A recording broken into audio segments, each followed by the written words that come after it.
लिया तुम्हारा दस्तर।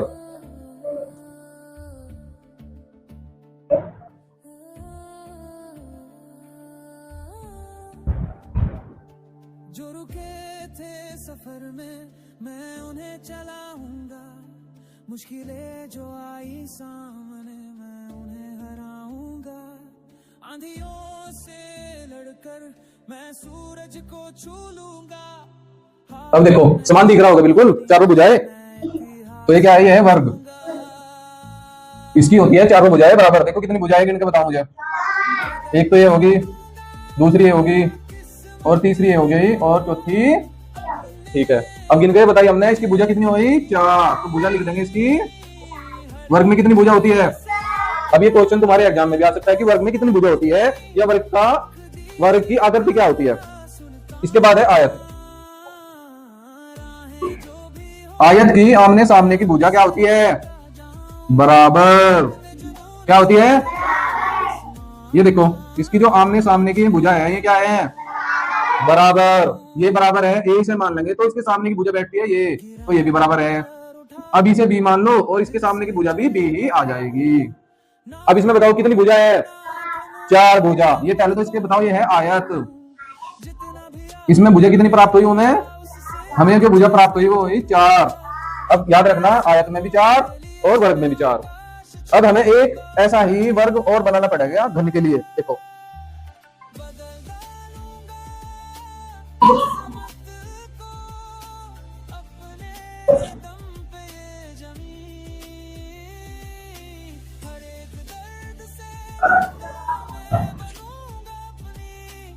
ये क्या बन गया? बताओ क्या बना है? ये बना है वर्ग। इसका केंद्र बिंदु होगा यहाँ पे, तो इसे यहाँ से मिला दो, एक रेखा ऐसे खींच लो। अब इधर खींच लो ऐसे एक रेखा, और इधर खींच लो एक ऐसे रेखा। चुनौती को अपनी ताकत बनाऊंगा, ना कोई दीवार मुझे रोक पाए। ये कितने वर्ग बना दिए मैंने? 2 वर्ग बन गए। एक वर्ग में कितनी भुजा है? दो में कितनी हो जाएगी?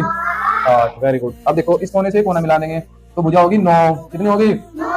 एक मिला देंगे कितनी हो गई? 10। एक मिला देंगे कितनी हो गई? 11। एक मिला देंगे कितनी हो गई? तो जो हमारा ये घन है इसमें कितनी भुजाएं है? घन में जो हमें भुजा प्राप्त हुई है वह हुई है 12। इसके बाद है हमारा घनाभ। घनाभ के लिए हमें सबसे पहले एक आयत बनानी पड़ेगी। ऐसे ही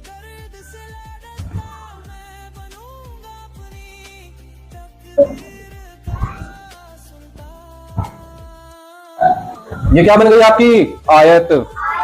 अब इसके बीच में एक केंद्र बिंदु बना लो और इससे एक लाइन ऐसे खींच लोगे।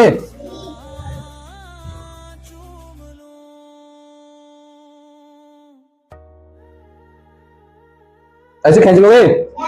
देखो ये 2 आयत है, 2 आयत में कितनी भुजाएं होती है? 8। 8 के बाद एक ये 9, ये 10, ये 11, और ये क्या बना? घनाभ। क्या बना ये?